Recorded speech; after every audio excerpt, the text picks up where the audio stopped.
things are getting scary at work, and we're at the point right now where there's a large group of us that are ready to walk off the job. Construction workers on site of the Las Vegas Convention Center expansion say conditions were unsanitary before coronavirus was an issue, and they say they haven't gotten any better. Or is trying to prevent the spread. They're telling us to wash our hands,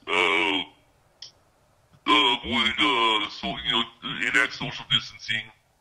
But as far as actually protecting us, really they haven't done much. One worker says the general contractor, a joint venture between Turner and Martin Harris, did bring in more porta-johns and hand washing stations. But he says there's often no toilet paper, hand sanitizers are empty, and the closest wash station is a significant walk from where he works. It's very disturbing because, it's like you think about it. How many people haven't washed their hands? How many people haven't even used hand sanitizer? Just gone back to work, touched all over everything, and just exposed just general bacteria everywhere. But now we've got COVID-19 out there. It stays on cardboard. It stays on, metal.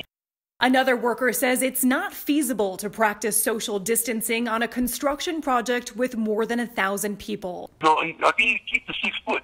You can't because you're going to have to intertwine with one another on the job site because you're going to have to be close to each other whether you like it or not. The president of Martin Harris says the company is following every guideline spelled out by the CDC, the World Health Organization, OSHA, and the Southern Nevada Health District. There are more facilities available on that site, and that site is being cleaned more regularly than it ever has been before, and we're completely in compliance with the guidelines that have been set out for us to follow.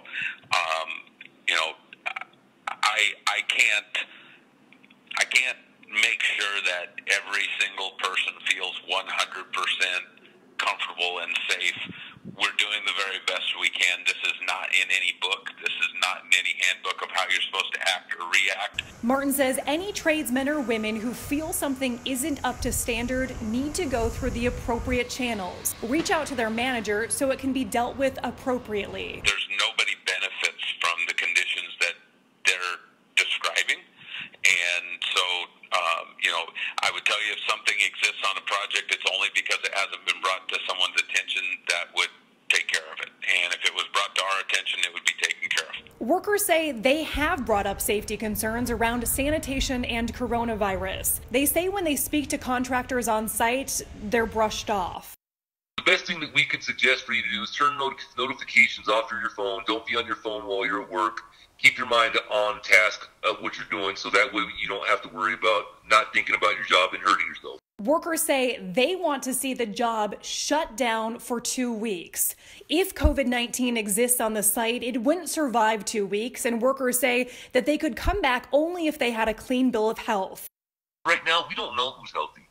We don't know who has it or not because there's a lot of, like I said, there's a lot of people job scared that they're worried about taking the time off to go to the doctor, so they're still coming to work, sick or not. As far as a unilateral shutdown of a major site, Martin says he doesn't see that happening.